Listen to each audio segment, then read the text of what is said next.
probably don't want the season to come to an end, because you are starting to play some good footy, and everyone seems like they're enjoying their footy at the moment as well. Yeah, no, we probably don't want it to come to an end, but at the same time, it's actually good if we are getting to the end, that we are feeling positive about ourselves and feel like we've grown as a team and a club over the last 6 or so months. So that always gives you good momentum going into your pre-season and belief. And I think when myself and David Noble turned up here last year, there probably wasn't a lot of belief around the club for whatever reason, and that's changed now. And I think our players really think that they can compete and make progress. Dane said the other day that the players don't feel like they are wooden spooners, or that this team is a wooden spoon team, and that's the motivation, I suppose, this week. Yeah. Oh, we may or may not be after the game tomorrow.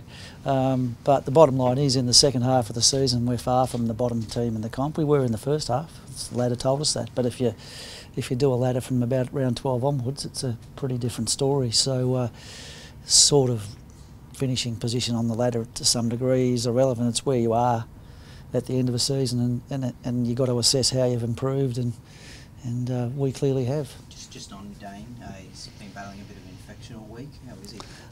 Yeah, he got an infection in a graze on his leg post the game in Melbourne on Sunday. He spent a bit of time in hospital this week on some antibiotics, on a drip. He got out middle of the week. He had a light session last night. He'll have a light session again this morning, as will the rest of the group, and he'll play tomorrow. So not an ideal week for him, but sometimes these things pop up. The doctors looked after him well, and he's keen to play. And has he got a sore knee, has he, or what's? Yeah, if you watched the game last week, he fell on the knee late in the game, so he may or may not play. We've just got to see how he is today. He's trying like mad to get out there, as you can imagine, and he wants us to leave it to the last possible minutes. So that's what we'll do. He's made a lot of improvement in the last couple of days.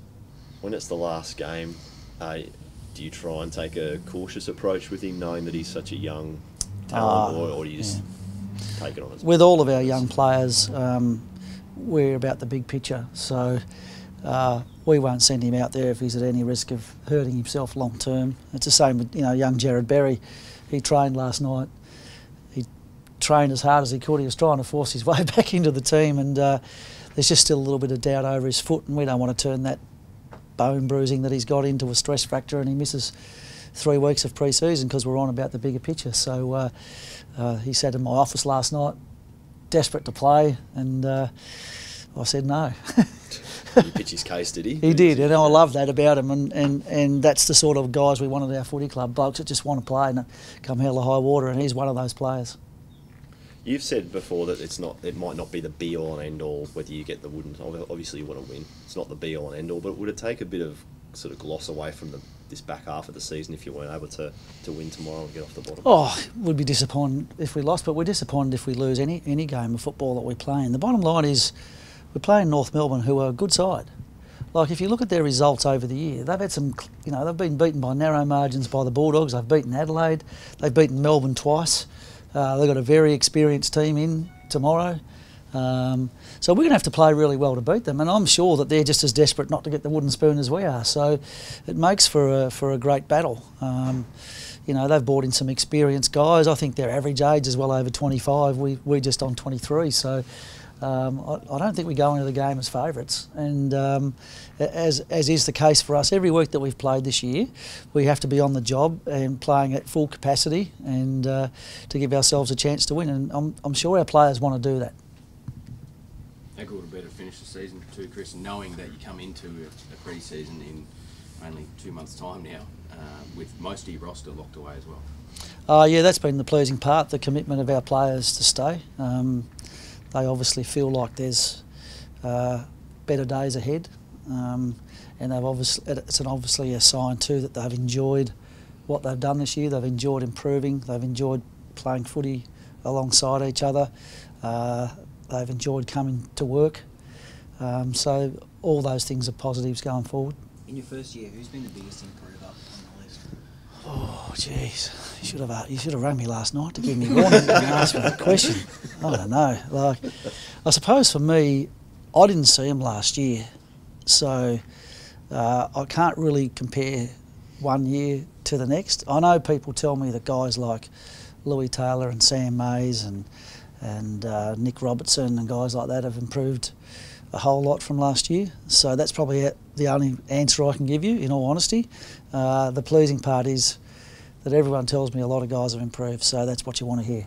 I'm sure you would have had an opinion when you saw them first train or when you first came to the club, though, on the relative levels of each player and how they've progressed from that stage.